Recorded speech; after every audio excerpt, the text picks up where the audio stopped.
Hello, bookish friends. Welcome back to Amanda's Bookish Ventures, and it is day 7 of Bookmas. And we are wrapping up the months of June and July, and I'm gonna have to say the struggle was really hard after May.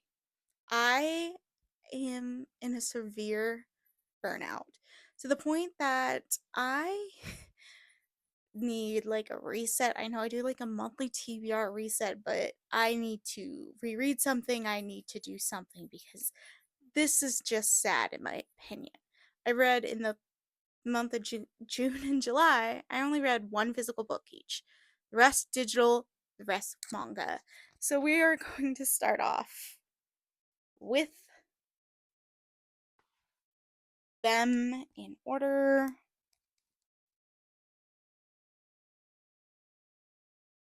So the first thing I read in June was The Princess Everyone Hates is the Beast King's Favorite.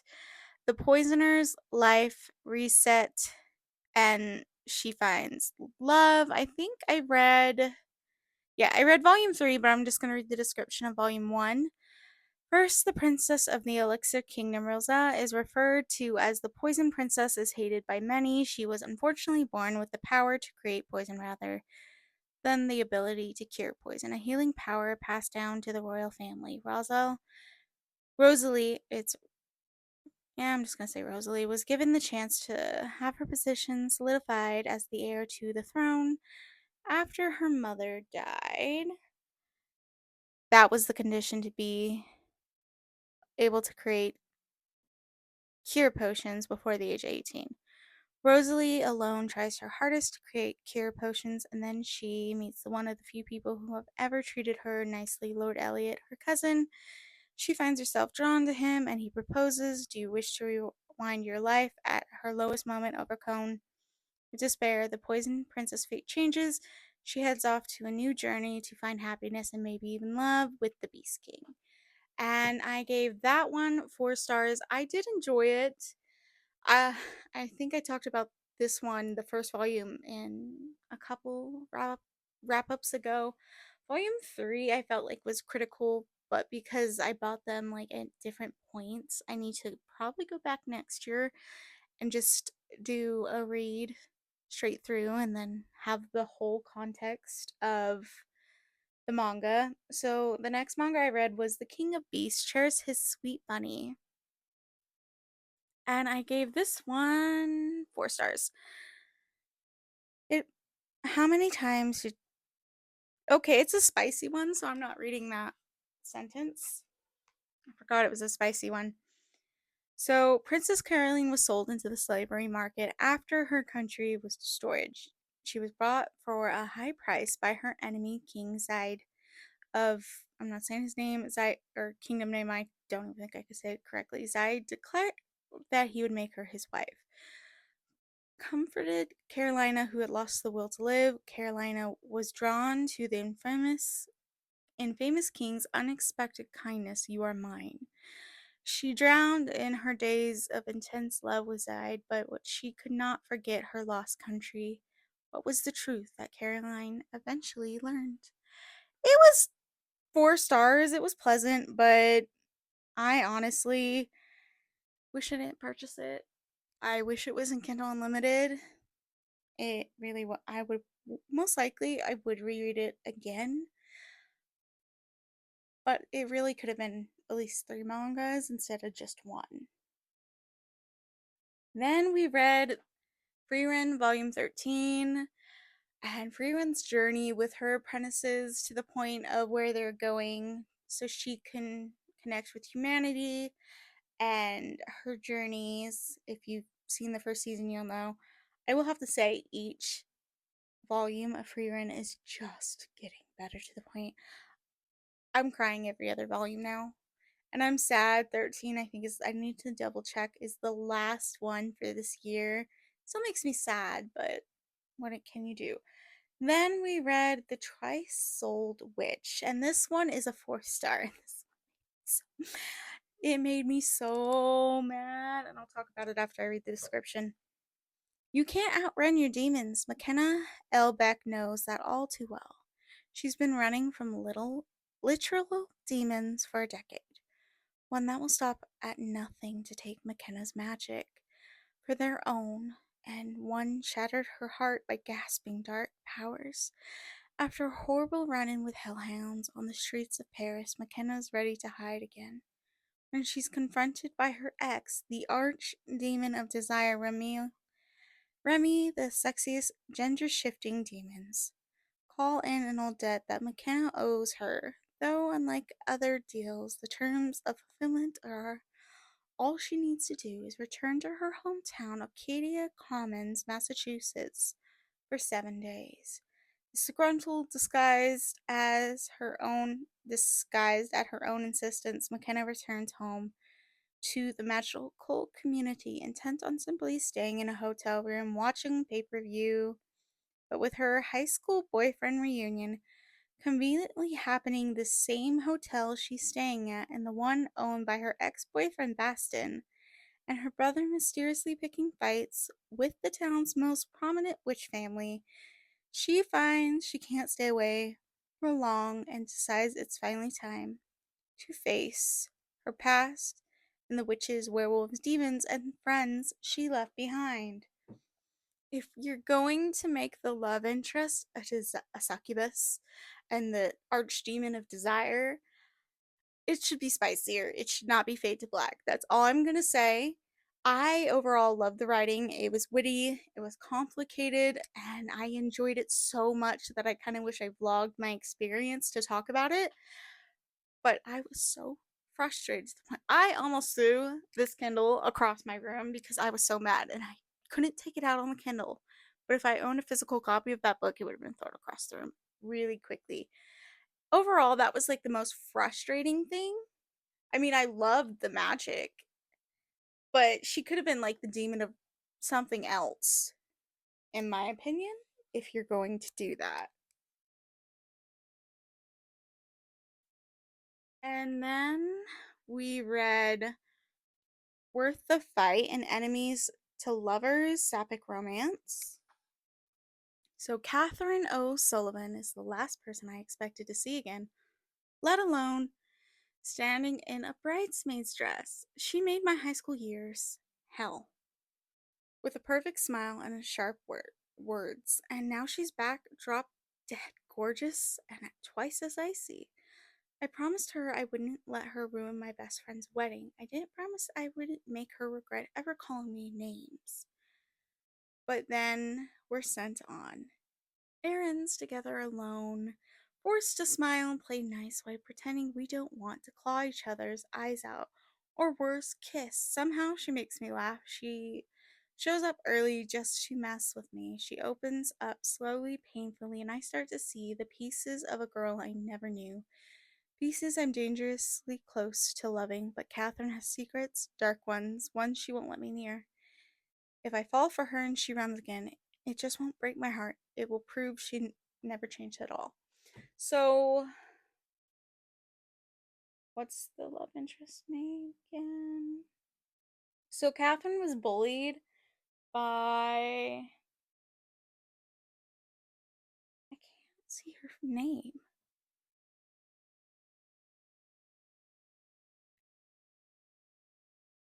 Hold on. I know I just read it, or I thought I did.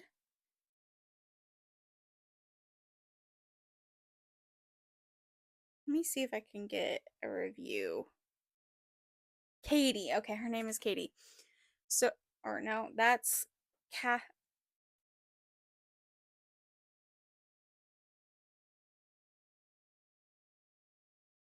Okay, so Catherine used to bully Isabel, and Isabel reunited with her best friend who lived in LA, and Katie is a supermodel there, and she's been going through a lot with the gossip rags, and she's just over it. She's always been cruel. She always hid certain parts of herself.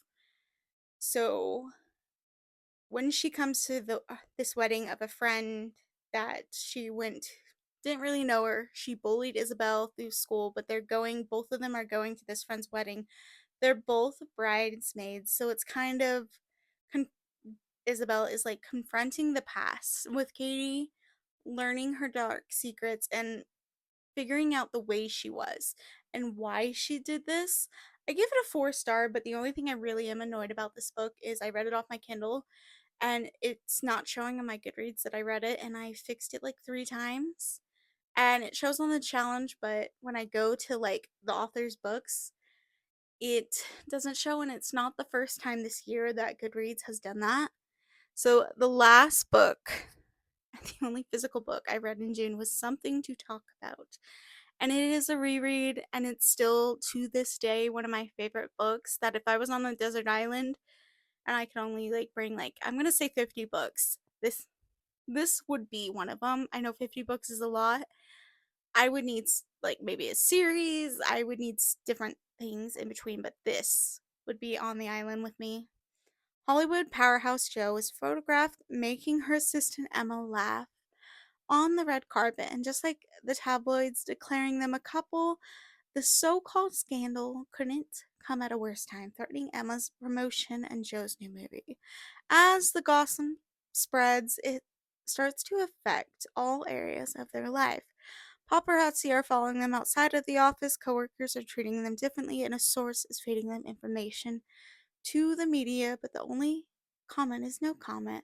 With the launch of Jo's film project fastly approaching, the two women begin to spend even more time together, getting along famously. Emma seems to have a sixth sense for knowing what Jo needs, and Jo, knowing for being aloof and outwardly cold, opens up to Emma in a way neither of them expect. They begin to realize the rumor might not be so off base at all, but acting on spark between them, worth fanning the gossip flames. So Jo and Emma. So Jo is a producer who is a child actress, and she has never commented in the press about her romantic life. So she took Emma to, I think it was the SAG Awards, one of the awards, and this Emma's her assistant, and she's getting a promotion to do a different turn in the production company on this drama that they film that's been going on for a long time. And it's Jo's production company, but she's also the writer for the company, and she's taking on a whole new franchise, and Emma is staying there. Emma's been Jo's assistant for 2 years, so they've developed this banter. They've always denied the chemistry. Paparazzi following them, they kind of have to confront the way they feel and the way certain family situations are. I love this. Like I said, this book will go onto desert islands with me. I have read the audiobook. I have this copy, and I will buy a Kindle copy, so if I'm ever like, if this ever gets destroyed, I will have multiple versions of this book. So for June, that means I read total page count is 1,430. So let's talk about July. The only physical book in July I read is The Nightblood Prince by Molly X. Chang. See the sticker? It is like the highest annoyance I've had because I just got another book with the same sticker from the same publishing house, and I'm just annoyed, and I tried to see if I could buy this book like on any other site not to get the sticker, and it just comes. The only version of the book that doesn't have the sticker is a Kindle book. Two princes, one prophecy, a fate she cannot outrun. The night Faye was born, a prophecy was made. She would one day become the empress of all empresses. Torn her family Torn from her family as a child and raised in the palace to one day marry the crown prince of the land, powerful empire in the land. Faye has only ever known loneliness. When the opportunity arises to seize her own destiny for the first time in her life, Faye sets out to hunt a legendary tiger, knowing it might cost her everything. What she doesn't expect is to fall under the mercy of Yenzi, the beautiful runaway prince from a rival kingdom, blessed by night, harboring a dangerous magic, and capable of commanding an army of deadly vampires. Yunzi could be the key to Fang gaining more than just her freedom, But to outrun destiny, they must spark a wave of events that will change the world as she knows it. Torn between the two princes and plagued by the nightmares of bloodshed, she finds that the stars might be more than inescapable and more irresistible than she's ever known. So she was torn from her family when she was a baby, like the day she was born. Once this prophecy came out a couple days later, she did not grow up with her parents outside of the, the castle. She had politics told she was not good enough. No one was better than the crown prince she was engaged to. And the other prince in the story, it is a hostage situation basically, and he's there as a hostage, and he's suffered brutality from this kingdom, and this kingdom does not treat women right, and it causes a conflict. Faye wants to get out of the palace, and killing a tiger is the only way to break the engagement. So she's interacting with two different princes, and like it kind of starts kind of somewhat like a journal history. The story overall is amazing, and I had such a good time, and it is a 5 stars, and I'm happy I did read it. I'm sad that I did not read more in July. And then the next couple of things I read is a manga series, and they were all 4 stars. And I need to turn back on the Kindle, and I don't want to have my Kindle fall off. So the titles are long for these manga series. If you regret it, so be it. I wish you the best with the saint you've chosen. Won't you have any regrets about breaking off your engagement? Lady Daisy, the Marquis' daughter, is engaged to Prince Freddie and works to become the future queen. And where is engaged to Prince Freddie works hard to become the future queen. One day, Freddie catches an unknown disease aside of Daisy's desperate nursing and praying. A saint named Lula comes and saves Freddie. Freddie falls in love with the saint and starts saying that he found the true love. He easily dumps Daisy. He's found true love, and he dumps Daisy, becomes engaged to Lula. Once her engagement is broken, Daisy's story of fate begins. So Daisy's trained her whole life to marry the crown prince, and she's done all of his hard work to the point that through these volumes you see what she's put up with. And when he ends the engagement, they had conditions because he has 2 other brothers, and his 2 other brothers can become the crown prince. They had conditions, and all the conditions he had to be crown prince Freddie, she did for him. So once their engagement ends, the Saintess becomes like obsessed, and he becomes cruel. She's on the student council. She's done so much work. She's not a normal girl. She's done everything from the point of her mother's death to be the most perfect person, to the point when this happens and she gets to relax and other situations arise. It's critical, and I will have to say, out of all of the similar ones I've read this year, I loved it. She stood up for herself. She did not take any nonsense, and the royal family was smart. The parents to Freddie, I'm glad they put those conditions down because it showed true leadership. And overall, it was just amazing. And I wouldn't mind, I honestly don't think the 3 volumes. I think there might be a 4th one. I'm not sure if there's a spin-off series. I will definitely read it. As you can tell, my voice, this is like the 4th video I filmed in a row, so it is gone. So that is it for day 7 of Bookmas. And oh, hold on. July, I read 982 pages, which is sad. And the total for these 2 months is 2,412 pages. So July was the less page count that I've read for the year so far. Now, if you read any of these books, mangas, I would love to hear your thoughts down below, and I will see you tomorrow in Bookmas Day 8. Bye for now.